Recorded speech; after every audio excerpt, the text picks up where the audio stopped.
Yeah, I see what's going on. Let's get to it. Welcome to another episode. In the 23 collection of stories, this is 23 Michael Jordan videos in 23 days. I hope you guys have been enjoying the series. Today we have two Michael Jordan revenge stories. Many of you may know about the LeBradford Smith story, but you've never heard it quite like this. We have NBA legends talking about LeBradford Smith, and we have LeBradford Smith himself in this story, telling us what happened on the day that he torched MJ, and then MJ got his revenge. And we also have another story about the day that Michael Jordan got his revenge on Reggie Theus for saying that a rookie could never guard him. These stories are insane, and I hope you guys enjoy them. These brand new Before we get started, if you are enjoying the stories, ones. please help me out by hitting that like button. Let's aim for 5,000 likes for the next episode. There is a playlist on the top right of your screen and in the description box down below, which has all the stories that we've done so far, and also full credit to all the videos linked on the screen right now, and the full credits are in the description as well. I don't want to keep you guys waiting, so I hope you guys enjoy the video. I have a pretty cool Michael story, actually. One of the coaches at the U of A actually played with Michael. Current Arkansas basketball assistant coach Corey Williams was a rookie in 1993. Many people, the catalogs are out. Yeah. Pippin, great ball movement on the break to Corey Williams. His name's Coach Corey Williams. Coach Williams, cool dude. Oh, yeah. I remember you telling me about CJ's dad. Yep. Cool dude. Real cool dude. He was telling us a story about LeBradford Smith. Wait, CJ who? CJ McCollum? Dude. Real cool dude. He was telling us a story about LeBradford Smith. Used to play with the Bullets. Do you know the LeBradford Smith story? Has anybody told you that? This was back in '93. At one guard. The Bullets were terrible. LeBradford Smith was their draft pick. But this is what I always say, you never know. It could be your night. You never know. He had 38 points on MJ. this dude goes off for like 40 on Mike. This night was LeBradford Smith's night. Bradford Smith left wing drains it. Bradford Smith came off the screen from 16. Wow. Baseline. Smith is in everything else from there. But Michael liked to have fun with that story that you guys played against, right? I mean, yeah. He wasn't having fun that first night. He was a little ticked off. Giving him buckets. Yeah. Talking to Mike. Going, Come here, Mike. Yeah, nuts. Yeah. Anyway.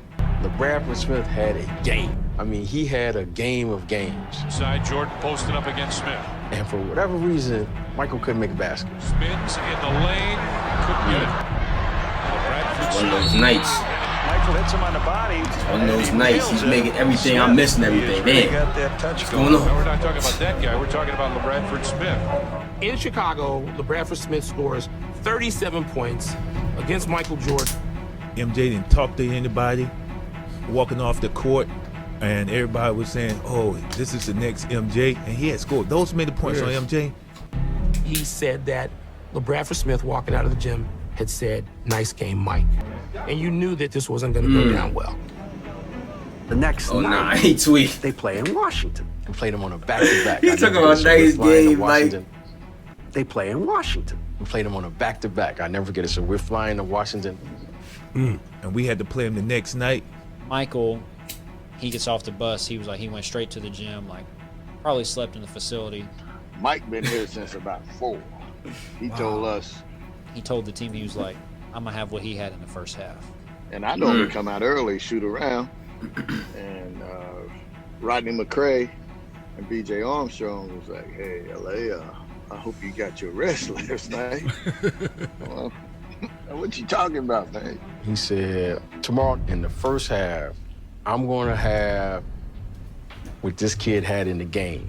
The next game, we played them in their arena. Oh, yeah. I think I remember you telling me about this story. And he got 40 in the first half. MJ had 40 at halftime.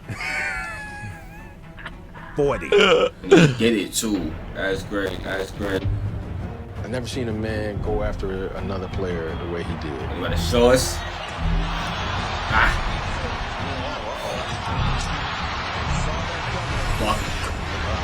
Jordan scores 36 in the first half. He's concentrating solely on LeBradford. Such umbrage at a guy saying nice game, Mike, that he torched and humiliated him in front of 20,000 people. 10 to go on the shot clock. Jordan down low. Guarding LeBradford. Jordan two-game series. Jordan picked up by Jones. Jordan for three. Oh, yeah. Uh-oh, the backdoor offense. Michael Jordan lets fly for the out. Finds Jordan. It reflected when he was shooting free throws. Tough shot. Good rebounders. You got a 35-year-older. Right back to MJ. Oh, my God. Counted. Michael for three. Oh, Bradford Smith. Only 1.5. Michael takes it on the 1.5 is crazy, bro. Fast forward to decades past the incident, and there's a rumor that this never happened. Lil Bradford Smith never put his arm around Mike and said, "Nice game, Mike." A couple of writers went up to Michael and said, "Did this ever happen?" And Michael was, with a smile, just like, "No, I made it up." What? There's nothing he would not do.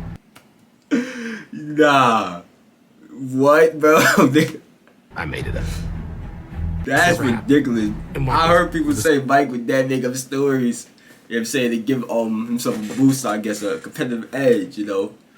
It's the first time I heard this a story that he actually made up. I was just like, no, I made it up. There's nothing he would not do to get himself to the place where he's going to beat you. I think he finished. I think he finished with like 53. I'm a half what he had in the first half. He told us, "Yeah, take the night off. Just give me the ball." Wow. And I was like, "Damn, all right, let's lace him up." Damn, to just know that is stupid. And you never heard of Lil Bradford Smith again? Never. And I'm from D.C. I don't remember Lil Bradford Smith. That's funny. So he gave Coach Williams a nickname. He called him Pee-wee. 1993 ended with the Bulls' third straight title. And, as promised, a championship ring for Williams. He looks at me, he said, "Pee-wee, I'm going to win you a championship." And so when we won, he said, "Where's Pee-wee? Where's Pee-wee?" I said, "Didn't I tell you? Didn't I tell you?"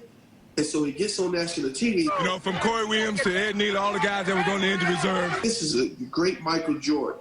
I mean, he didn't have to mention me. You dream about having an opportunity to play with him at some point or to play against him. He would always make the new guys play him one-on-one after practice. Really? Yeah. Yeah, it was just kind of like a hazing. And Coach Williams was like, you know, I'm young. I'm like 22, 23. I'm thinking, like, I can guard this dude. Yeah. And he said they checked up and he blinked and Mike was gone. He couldn't, and he was at the rim, like hanging from the rim. Yeah. And I didn't even let him score. And he just got so mad. He walked out and Mike goes, "Hey, Pee-wee," and he turned around and he goes, "Don't get mad. I do this to everybody." Yeah. What a flex, man. Man, I know. Dang, bro. That's cool. Michael was interested because, you know, we played in college, and so I used to, like, sometimes before the game, before the night before, we, you know, go eat or go to his hotel room, and he was really mad at Reggie Theus. What?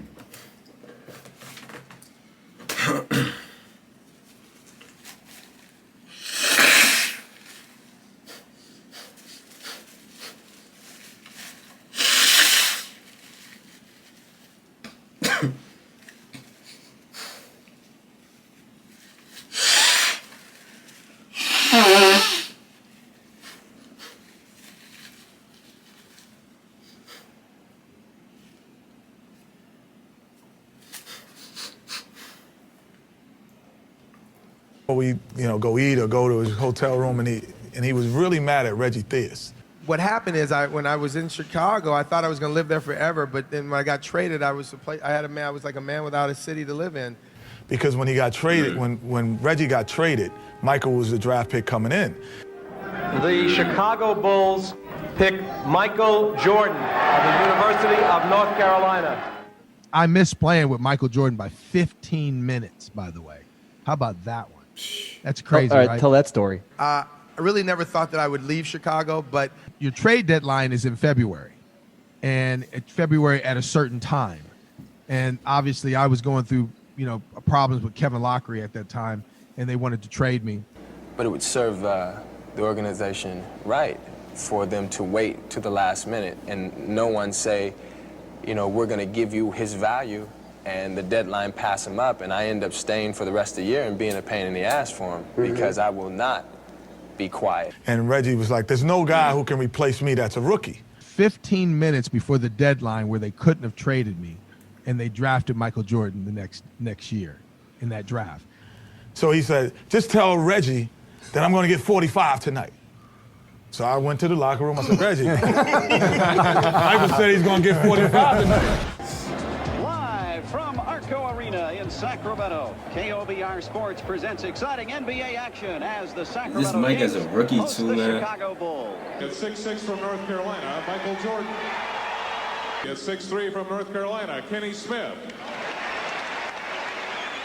And at the other guard, right number 24 at 6'7" from Nevada, Las Vegas, Reggie Theus.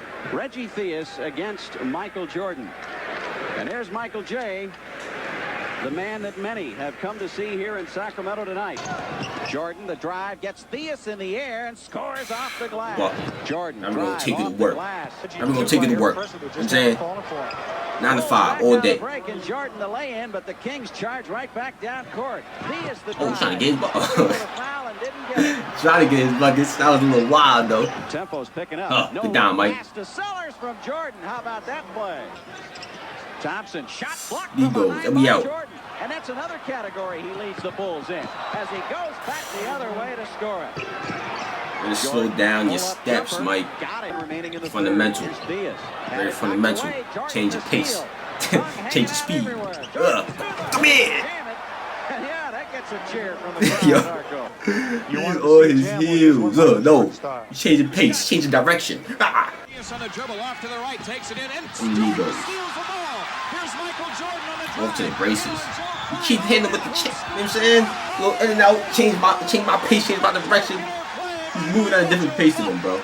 Back in those days, They we had can't the keep Jordan up with his rules. highest pace, so when he And slows it down, I was back it's- on defense. Michael was coming at me, and about the top of the key, his tongue came out.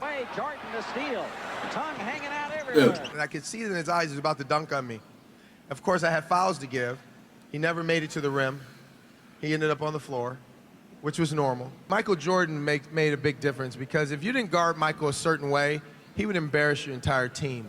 So you had to guard Michael differently. So he ended up with 43. And so he comes into the locker room. He said, I didn't get 45, but you got to come to Chicago. Like, now that's supreme confidence. Supreme confidence. He was mad that he didn't get 45. Like, and I hope you guys enjoyed the video. These were... That's this one, y'all. If y'all enjoyed, y'all know what to do. Share the video with your people on your social media platforms. It'll help you boy out. Like the video. Click on the last reaction, though. And turn on post notifications. And I'm out here, man.